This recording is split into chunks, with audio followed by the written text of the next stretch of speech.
먼저 하나님께 귀한 영광을 돌립니다. 우리 성평구 목사님, 예전에 선교사 때 저희가 이 필리핀에서 같이 좋은 교제를 나눴는데 하나님께서 또 목회하는 그 목회 현장에 이렇게 오게 하시고 또 강단을 허락하시며 오늘 하나님의 귀한 말씀을 같이 또 여러분과 나누게 되었습니다.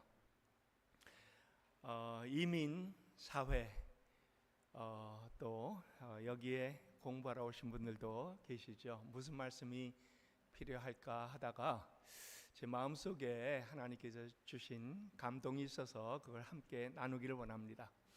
여러분이 남자들이 예전에 어떤 설문지에서요, 남자들이 가장 싫어하는 것이 무엇일까 했더니요, 참견, 간섭이라는 단어랍니다. 내가 무언가 하려고 하고 내가 무엇을 진행할 적에 옆에 사람이 이거 이렇게 해라 저렇게 해라 라는 것을 별로 그렇게 달가워하지 않는답니다. 그러다가 이제 이 철이 들면요, 아내가 옆에서 조언해 주는 것들 잘 듣게 되죠. 그리고 그걸 통하여 또 이제 내가 계획했다 할지라도 변경이 가능하고 또 새로운 길을 걸어가는 것도 얼마든지 가능합니다. 철이 들었다는 그런 그 증거가 됩니다. 근데 여러분이 어릴 때 여러분이 어머님이 여러분을 얼마나 귀하게 사랑해 주셨는가 하는 것 기억하세요? 저는 그 기억을 할 때마다 제 마음에 얼마나 큰 감격이 다가오는지 몰라요. 제가 잘 때 헤어진 바지, 뚫어진 양말들 다 기워내시고 빨아서 옆에다 아침이면은 갖다 놓으시는 그런 어머님의 귀한 손길들, 지금 생각해도 참 마음이 너무나 참 메어지도록 그렇게 기억 속에 남습니다.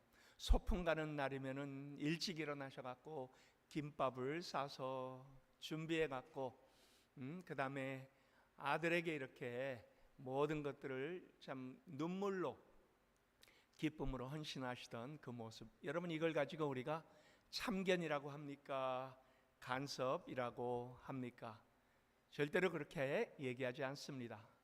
자, 그럼 우리 대상을 한번 바꿔보십시다.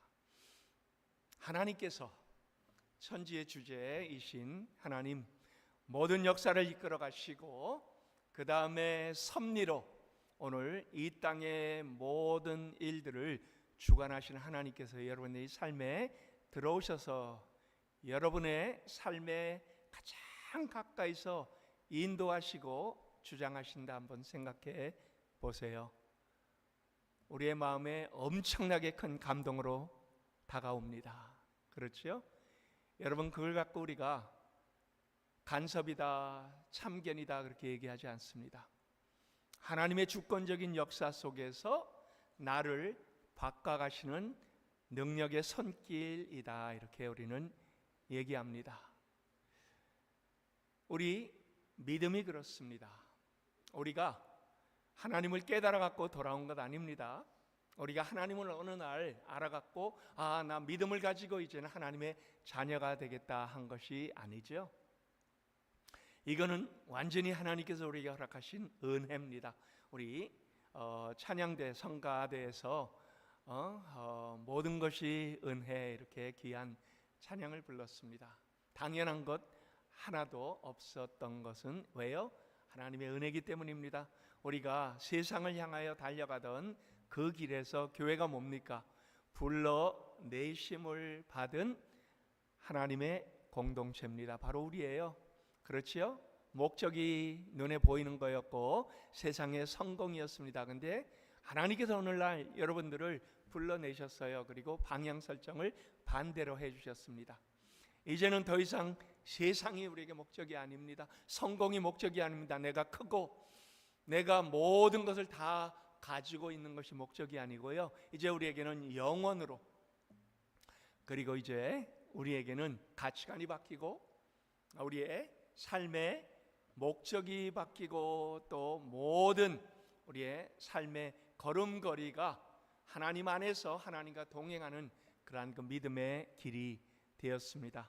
오늘 우리 말씀을 한번 보면요, 무엇로 시작하지요? 너희가 아들임으로. 여러분, 저는 이 바울을요, 참 바울 서신을 읽으면서요, 물론 이 바울 서신 결코 쉽지 않습니다.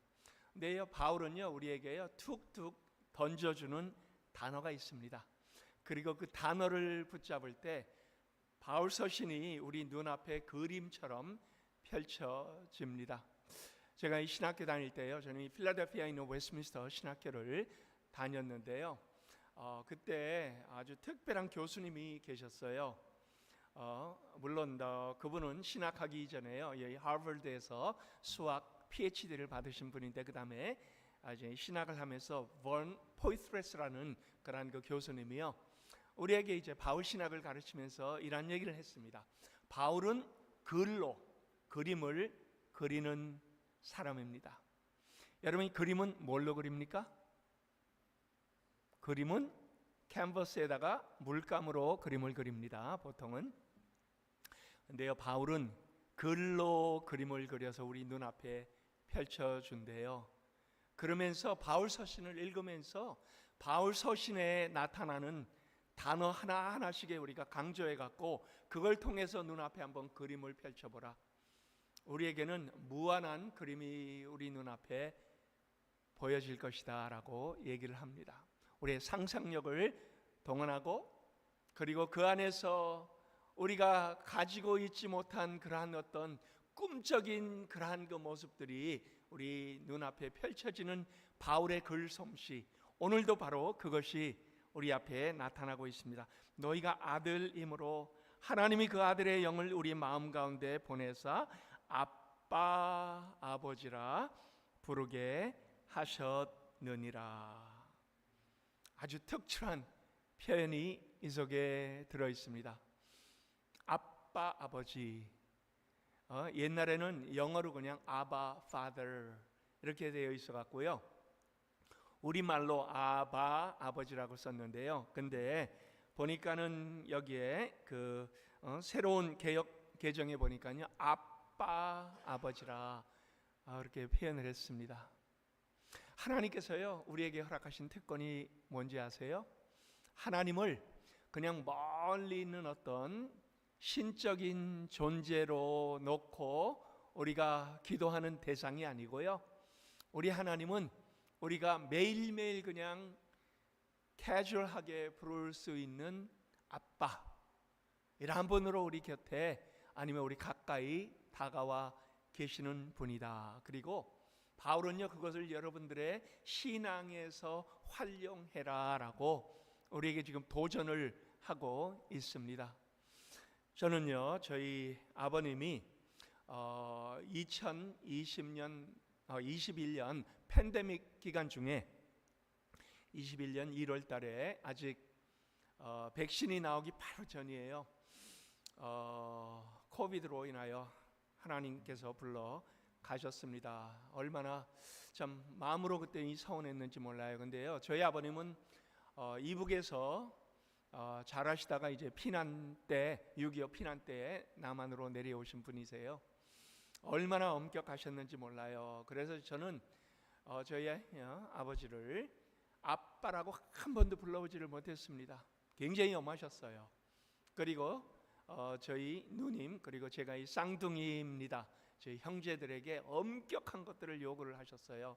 한국에서 그리고 미국으로 이민 와서도, 저는 이 중학교 때 미국으로 이민을 왔습니다. 73년도입니다. 필라델피아로 왔습니다. 그리고 이민 생활하면서도요, 여전히 미국에서 영어를 통하여 공부를 해야 되는데요, 한국 책을 갖다 주면서 읽을 것을 요구를 하실 만큼 저희에게 한국적인 그러한 그 얼과 사상을 절대로 잃어버리지 아니하도록 요구를 하신 분입니다. 그래서 저희 아버님은요, 저는 이 자라면서 굉장히 좀 멀게 느껴졌습니다. 아빠한테 막 가서 안기기를 원하고 재롱도 좀 부리고 그러기를 원했는데요, 분위기상 그렇게 하지를 못했습니다.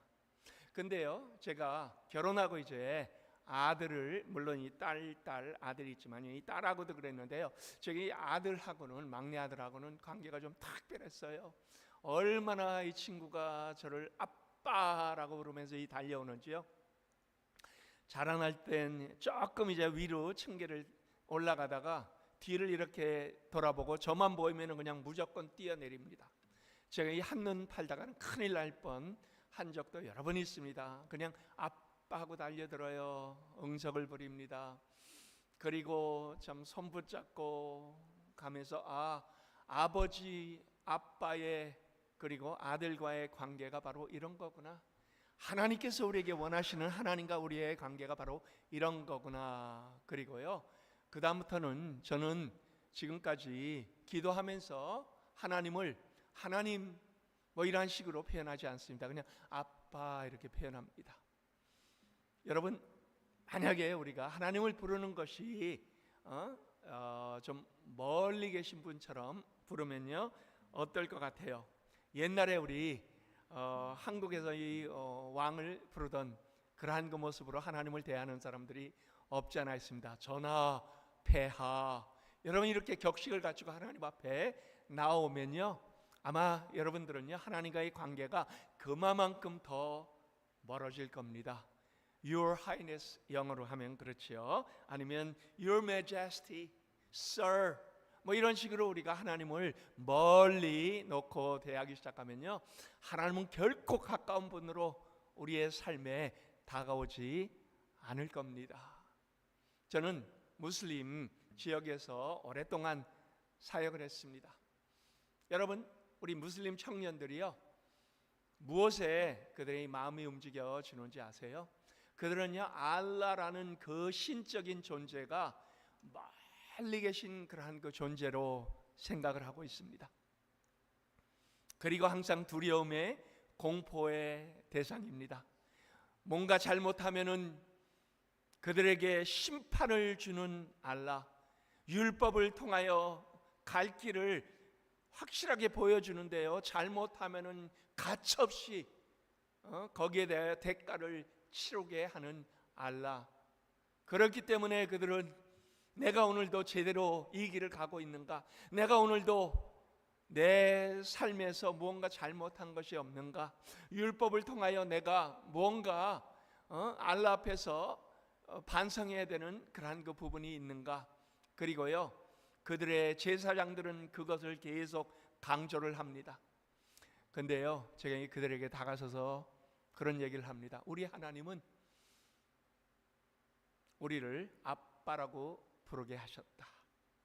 우리 하나님은 우리의 연약함을 이해하시고, 우리 하나님은 육신을 입으시고 하늘과 땅의 다리가 되어서 우리에게 내려오시고, 우리에게 가장 귀하고 아름다운 길이 무엇인가를 친히 보여주셨고, 그 다음에 우리가 우리의 죄를 우리 자신이 살 수 없는 죄인이기 때문에 십자가에 친히 달려 돌아가시고, 바로 그 하나님께서는 이제 영으로 우리 안에 들어오셔서 우리의 연약할 때 우리의 마음을 아프게 하시며 회개하게 하시고 우리를 온전하게 이끌어 가시며 하나님께서 원하시는 그 길로 선하게 동행하시며 인도하시고 주장하시는 하나님이시다.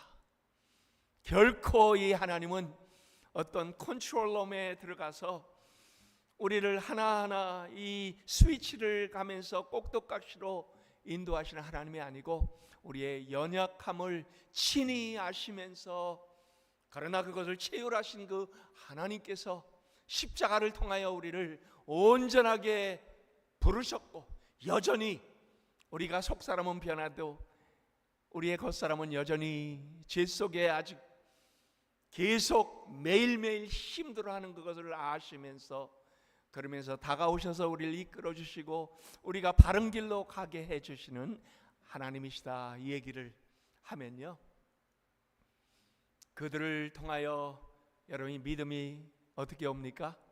들음으로 오지요. 예수 그리스도의 복음을 들은 그 청년들이 믿음으로 돌아오고 예수 그리스도를 알고 예배자가 되고 하나님과 동행하는 그 놀라운 모습으로 변해가는 그 아름다움을 옆에서 보면서 복음이 바로 이거구나, 하나님의 은혜가 바로 이것이구나, 하나님의 사랑이 바로 이것이구나 하는 것들을 알게 됩니다. 여러분, 이 매일 하나님과의 대화, 하나님과의 교제를 오늘도 누리고 계십니까? 바로 이 하나님은요, 오늘 우리에게 이 귀한 도전을 주고 있습니다. 너희가 아들이므로 종이 아니래요. 여러분이 종과 아들과 다른 점이 뭔지 아세요? 종은요, 아버지가 가진 것을 누릴 수가 없어요. 종은 열심히 일을 해야 그 대가를 받는 것이 종입니다. 하나님은 우리를 종으로 부른 것이 아닙니다. 아들로 불렀어요. 그 특권이 뭐예요? 아버지가 가지고 있는 모든 것이 다 내 겁니다. 아버지가 진행하는 모든 일을 우리가 알 수가 있습니다. 아버지가 가지고 있는 계획과 섭리와 이 모든 것을 하나님은 우리에게 서서히 풀어주시고 알려주시고 같이 나누어 주시며 그 길을 기쁨으로 가게 해 주신다라고 합니다. 저희 예전에 제가 선교지에 있을 때 기억나는 스토리가 있습니다. 우리 성평구 목사님도 기억하실 거예요. 저희는 필리핀에 들어가갔고요, 미전도 종족을 찾아간다고 그래요. 이 사마르 섬이라는 그러한 게 필리핀에서 가장 낙후되고 가장 힘든 지역으로 옮겨 들어갔습니다. 거기가 어디냐면요, 필리핀에는 보통 위에 루손 섬이 있고요, 중간에 비사얀 아일랜드가 있습니다. 그리고 밑으로 민다나오 또 큰 섬이 있습니다. 중간에 있는 비사얀 여러 섬으로 되어 있는데 가장 동쪽에 있는 섬이 사마르 섬입니다. 거기에 사는 사람들이 와라이 종족입니다. 그 종족들이 필리핀에서 미전도 종족이었기 때문에요, 제 선배 되시는 조용중 선교사님이 거기에 조사 연구를 하다가 이 지역에 누군가가 들어가야 된다. 그때 이제 제 아내를 제가 설득을 해갖고 결국 그 지역에 저희가 들어가게 되었습니다. 여러분, 여기는요, 사람들이 왜 와라이 종족이라고 하는가? 와라이는 따갈록으로 왈라라는 말의 비사얀으로 와라입니다. 아무것도 없어요. 없다라고 할 때 왈라 아니면 와라이 이렇게 얘기를 합니다. 근데 와라이 얘기할 때는요, 우리는 아무것도 없는 완전히 우리는 불쌍한 사람들이다라고 얘기를 하는 사람들이 그 지역에서 사는 와라이 종족입니다. 왜 그들이 이렇게 못 살게 되었는가? 들어가서 알았습니다. 1년에도요 여러 번 태풍이 불어 그 지역을 지나갑니다. 왜요?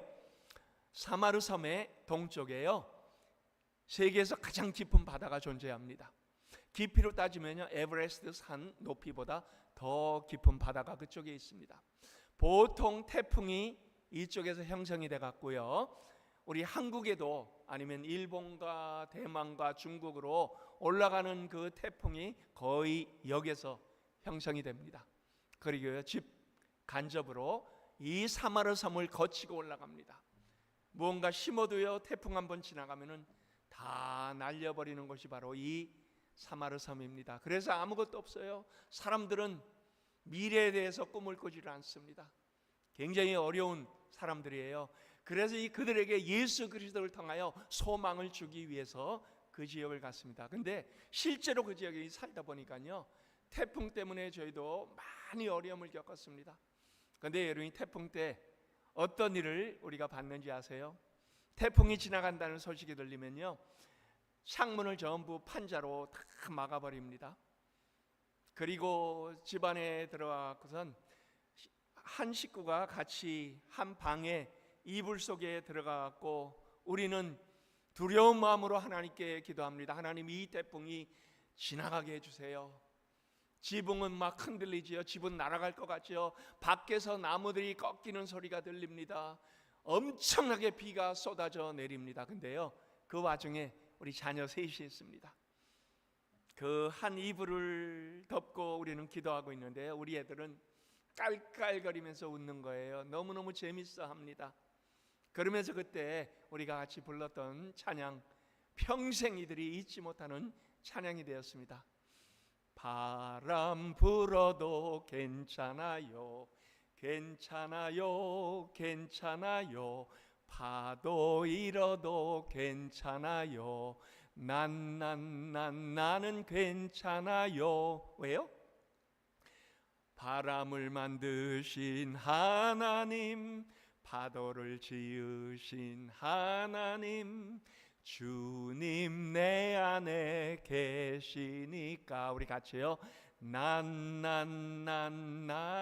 괜찮아요. 우리 애들은요, 물론 그 찬양을 부르면서요, 하나님이 내 안에 계시니까 난 괜찮아가 아니었어요. 그때는 누가 있으니까요? 아빠 엄마가 옆에 있으니까 나는 괜찮아요. 밖에서 태풍이 불어닥치는데도 우리 자녀들은요, 괜찮아요. 깔깔거리면서 웃습니다. 너무나 재미납니다. 아빠 엄마하고 같이 한 이불 속에 들어가 있으니까 괜찮다고 너무나 평안한 마음을 드러내는 겁니다. 거기에서 우리는 배웠습니다. 그래, 세상에 태풍이 지나가도, 세상에 어려움이 닥쳐도 주님 내 안에 계시니까, 주님께서 이것을 주관해 가시니까, 주님께서 이 모든 것을 주님의 손 안에 붙잡고 인도해 가시기 때문에요, 지금 환경은 힘들어도요 괜찮습니다. 언젠가는 다 지나갈 것입니다. 또 넘어갈 것입니다. 우리는 그 안에서 더 강해져 있을 겁니다. 그리고 더 힘을 내는 믿음의 사람으로 하나님께서 결과를 내주실 것입니다. 괜찮습니다. 여러분, 이민 사회에서 힘든 과정을 지금도 겪고 계시나요? 결코 쉽지 않은 이민 생활이지요. 결코 쉽지 않은 공부를 하시는 분도 있을 겁니다. 그러나 하나님은 여기에서부터 우리를 완전히 들어서 천국을 맛보게 하시는 것이 아니고요, 그 안에 그냥 놔두시면서 천국에 대한 하나님의 능력을 맛보게 하시면서, 그러나 여전히 우리의 하나님 안에서 허락하시는 힘으로 이것을 넘어가게 해 주시는 하나님이십니다. 그리고 바로 그 하나님, 여러분 안에서 소원을 두고 행하시는 하나님이시기 때문에, 그리고 여러분에게 주권적인 하나님의 귀한 섭리가 지금도 담겨져 있기 때문에 하나님은 그 일을 여러분과 함께 동행하시며 진행하십니다. 하나님은 결코 여러분을 어려움에서 그냥 꺼내주지 아니하세요. 어려움에 놔두게 하시지만, 그러나 그 어려움이 우리가 그것을 하나 넘고 두 개 넘어갈 때 우리에게는 담대함이 생깁니다. 우리에게는 그것이 신앙 인격으로 형성이 됩니다. 그리고 그 다음에 같은 어려움이 오면 어떻게 돼요? 그까짓 것 하고 그냥 넘어갑니다. 그리고 그 다음에 또 같은 어려움이 오면요, 그때는 그것을 그냥 나 혼자 넘어가는 것이 아니고요, 주변의 어려움을 당하는 사람에게 함께 넘어갈 수 있도록 우리가 손을 내밀고 그들을 이끌어가며 하나님을 바라볼 수 있는 그러한 그 하나님의 귀한 사역자가 되고 하나님의 동력자가 되고 하나님의 아름다운 쓰임받는 손길이 되는 겁니다. 이것이 하나님께서 우리를 통하여 하나님의 귀한 영광의 길에 들어서도록 만들어주는 겁니다. 여러분이 오늘 하나님을 어떻게 섬기나요? 아바마마하고 여러분 멀리 계신 신적인 하나님으로 부르고 있습니까? 아빠.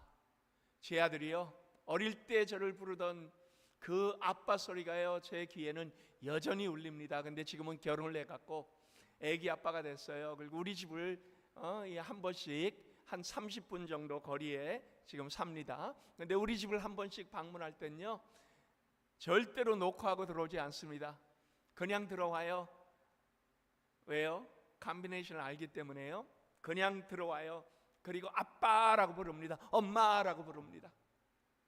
아들 왔구나. 그리고요, 가서 껴안고 그 아빠와 아들과의 관계가 바로 하나님과 우리와의 관계가 될 수 있다는 것을 성경은 우리에게 다시 한번 강조하고 알려주고 있습니다. 이 친근감을 가지고 우리를 이끌어 가시는 그 아빠의 포근한 품에서 오늘도 여러분들 신앙적인 응석을 하나님께 부리면서, 그러면서 모든 이 땅에서 우리가 가야 될 길을 힘차게, 그리고 믿음으로 넘어서는 우리 모든 믿음의 성도님들 될 수 있기를 예수 그리스도의 이름으로 축원합니다. 두 번째, 우리 7절을 가서 보겠습니다. 우리 함께 읽지요. 7절. 그러므로 우리 준비됐으면요. 그러므로 내가 이후로는 종이 아니요 아들이니 아들이면 하나님으로 말미암아 유업을 받을 자니라 라고 바울은 다시 한번 우리에게 어떤 단어를 던져줍니까? 유업이라는 단어를 우리에게 던져주고 있습니다. 여러분, 유업, 이게 우리에게 이 상상력을 동원해서 한번 보세요. 하나님께서 우리에게 뭘 말씀하려고 하는지, 그리고 하나님께서 이 말씀하려고 하는 그 유업 안에 담겨있는 어마어마한 관계가 그 앞에 표현이 되어 있습니다. 이제는 종이 아니래요. 이제는 아들이랍니다. 아들은요, 아버지가 가진 모든 것이 우리 겁니다. 그렇죠? 언제 그것이 이루어집니까? 물론 저희 아버님 가진 모든 것이 제 것인 줄 저도 어렴풋이 생각을 했는데요. 근데 물론 저희 아버님은 많은 것을 가지신 분도 아니었고요. 참 교회의 모든 것을 다 헌신하신 분이셨어요. 장로님으로.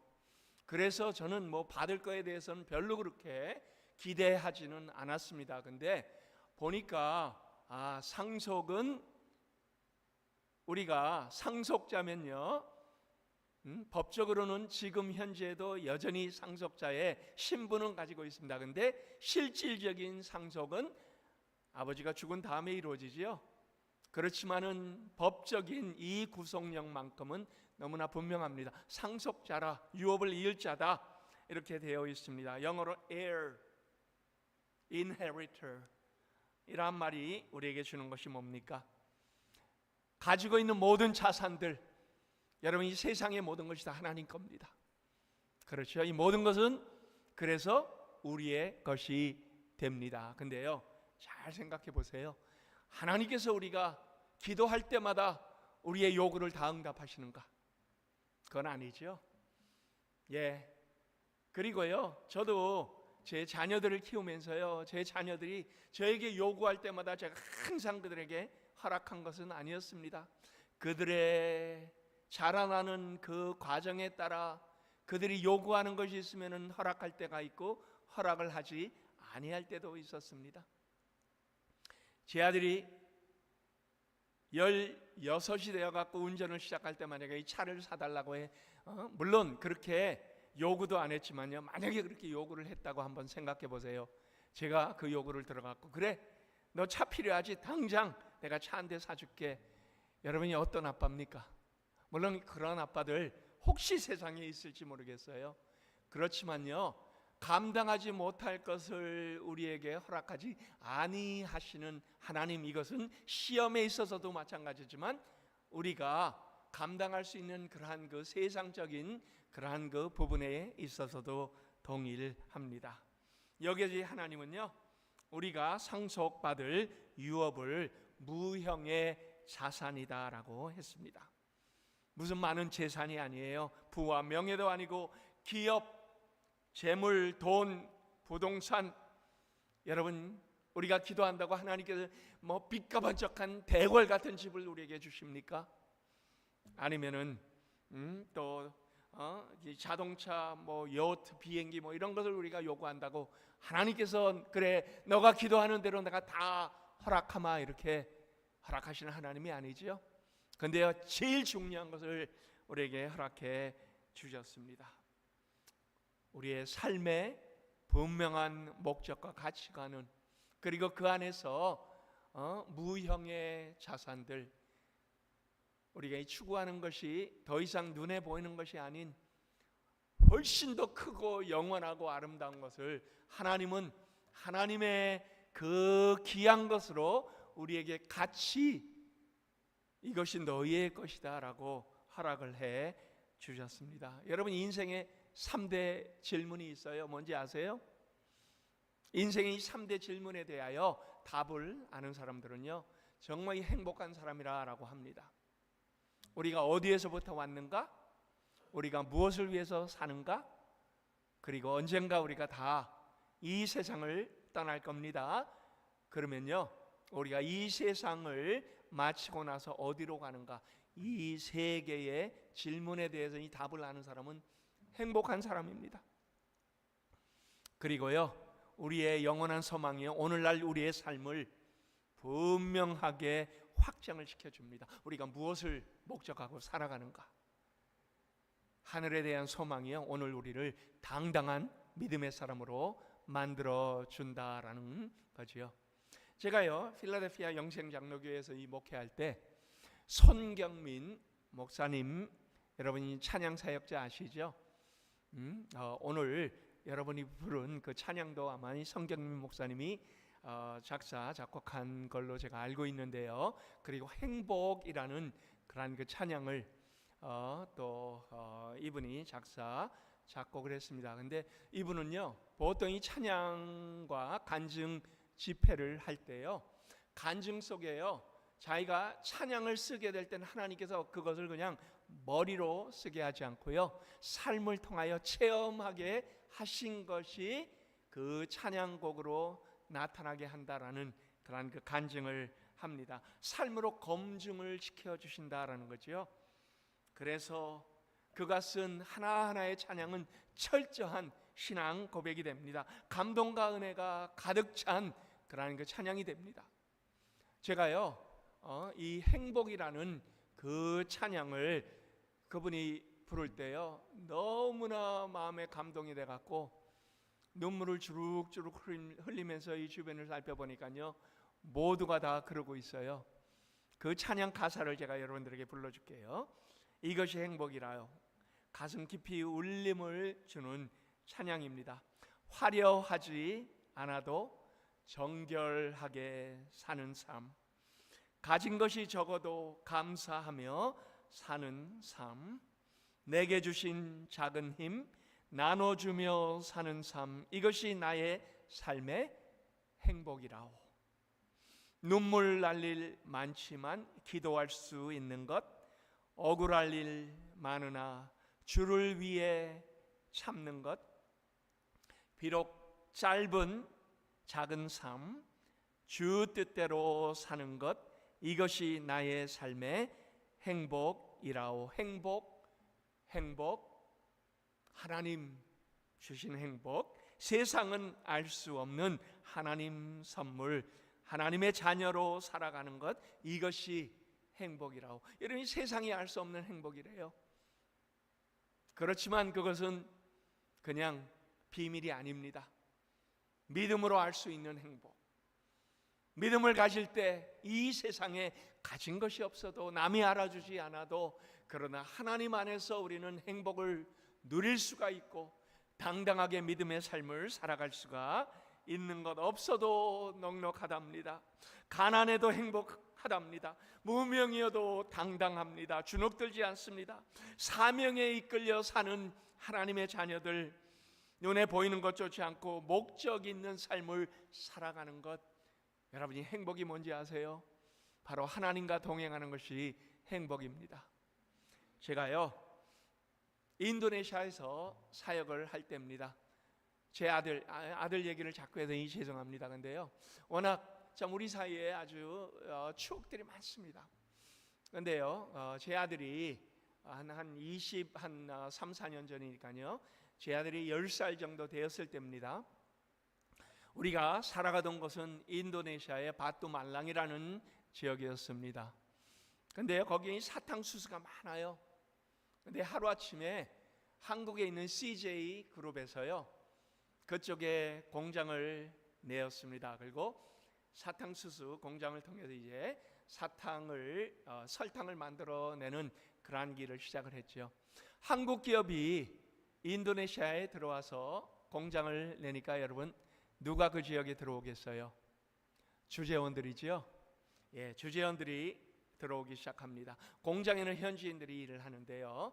근데 거기에 선교사 자녀학교가 이미 오랫동안 존재를 했습니다. 제 아내는 거기에 교사로 있었고요. 저는 이사로 학교 모든 운영을 같이 미국 선교사, 저 유럽에서 온 선교사들과 같이 이제 대화하면서 이제 풀어나가던 그러한 시점이었습니다. 한국의 주재원들이요, 공장이 생기고 가족과 함께 들어오니까 자기 자녀들을 보낼 만한 학교가 없어요. 그러니까 선교사 자녀학교에 와서 문을 두들깁니다. 제가 그래서 이 사회에서 이런 얘기를 했습니다. 한국에는 기업이 주재원들 자녀들 모든 학비를 그 회사에서 내주니까 선교사 자녀와 동일하게 받으면 안 된다. 3배를 받아야 된다. 그렇게 얘기를 했더니요, CJ에서 그걸 알고는 뭐 그대로 학비 내겠다 해서 이제 이 자녀들이 선교사 자녀들과 함께 공부를 하게 되었습니다. 여러분, 근데 문제가 생겼어요. 무슨 문제입니까? 선교사 자녀들은요, 그동안에 그냥 소박하게 살아갔는데요, 주재원 자녀들이 오니까요, 이들의 옷차림이 바뀌기 시작하는 겁니다. 이들이 화려해지기 시작해요. 그러니까 우리 MK들이라고 보통 얘기합니다. 선교사 자녀들이요, 그걸 보면서 부러워하는 거예요. 한번 한국 나갔다 오면요, 뭐 치장이나 머리 색깔이나 입은 옷들이 다 바뀌어집니다. 너무너무 얘네들이 부러워합니다. 제가 하루는 우리 세 자녀를 불러 모았습니다. 너희들 절대로 비교하지 마. 그리고 당당해 주눅들지 마. 제가 애들에게 브레인워시를 시키기 시작합니다. 너희 아빠는 누구야? 아들이 제가 하는 말에 이제 따라합니다. 아빠는 목사님이야. 아빠는 선교사님이야. 그래, 맞아. 없어도 괜찮아요. 따라해. 없어도 괜찮아요. 목소리가 줄어들어요. 아니야. 더 크게. 없어도 어떻게? 괜찮아요. 그래, 없어도 괜찮아. 절대로 당당하게 없어도 그들이 가진 거 사달라고 하지 마. 이렇게 이제 제가 제 아들을 훈련을 시켜냅니다. 딸들도 훈련을 시켜냅니다. 어느덧 시간이 지나요. 이들이 한국을 여름방학에 한번 갔다 그 다음에 개학이 돼서 오면요, 우리 MK들, 남아있던 MK들이요, 너무너무 그 모습이 부러운 그런 그 상황에서 하루는요, 제가 집 안에 앉아 있는데요, 창문은 이제 스크린으로 이렇게 쳐져 있습니다. 밖에서 뜰에서 제 아들 친구들하고 같이 놀고 있는데요, 하루는 제 귀에 그들이 놀다가 주재원 자녀들이 자랑하는 그 소리가 제 귀에 들어왔습니다. 한 아이가 그래요. 나는 플레이스테이션 있어. 제 가슴이 뜨끔했어요. 왜요? 제 아들이 없거든요. 또 하나가 그래요. 나는 닌텐도 있어. 나는 뭐 게임보이 있어. 제 아들이 없는 것만 하필이면 그렇게 골라갖고 얘기를 합니다. 제가 거기에서 이제 내 아들이 어떤 얼굴일까, 저 아들의 마음이 어떤 생각이 들까, 이렇게 두근두근하고 있는데요, 뜻밖의 제 아들 입에서 어떤 소리가 나왔는지 아세요? 야, 우리 아빠는 목사님이야. 여러분, 그 컨텍스트하고 전혀 맞지 아니한, 근데요, 제가 아들을 불러놓고 가르쳤거든요. 근데 그 얘기가 나오는 거예요. 제 눈에는 보이지 않았는데 아마 아들이 가슴을 딱 펴고 하늘을 쳐다보면서 얘기했을 것 같아요. 야, 우리 아빠는 목사님이야. 근데요, 이게 완전히 KO 펀치였습니다. 주재원 자녀들이 아무 소리 하지 못해요. 제가 그날 제 아들에게 받은 감동이요, 얼마나 컸는지. 그 다음에요, 제 아들이 조금 실수해도 그냥 눈 감아 줍니다. 그만큼 제 마음속에 감동이 컸습니다. 그러다가요, 그해 이제 12월이 되니까요, 미국에 있는 할머니, 할아버지, 삼촌, 뭐 이렇게 이모들이요, 성탄 선물이라고 우리 애들에게 보내는데 돈으로 보내왔어요. 그리고 돈으로 보내온 그것을 루피아로 환산을 해갖고 제가 제 자녀 셋을 불러놓고 다 나눠 좋습니다. 그리고 제가 어떤 생각을 했는지 아세요? 그래, 이번만큼은 너희들 부러움 많이 부러웠지, 사고 싶은 것 좀 사 하면서 그들에게 나눠줬습니다. 근데요, 저희 큰딸이 좀 특이합니다. 지금도 이제 아주 신앙적으로 특이한데요, 우리 다른 애들을 반 협박 끝에 그 돈을 다 모아갖고 그 다음날 저에게 온 거예요. 아빠, 이번 성탄 선물은 우리가 이 사역하는 현지 단체에 고아원이 있었거든요. 근데 저 고아들하고 나누고 싶다 하면서 그 돈을 저에게 내놓는 겁니다. 제가 이 큰딸은 분명히 마음으로 했을 것을 알고요, 둘째를 봤어요. 그리고 막내를 봤습니다. 그랬더니요, 막내는 얼굴이 찌그러져 있습니다. 할 수 없이 누나의 협박에 의해서 돈을 내어 놓습니다.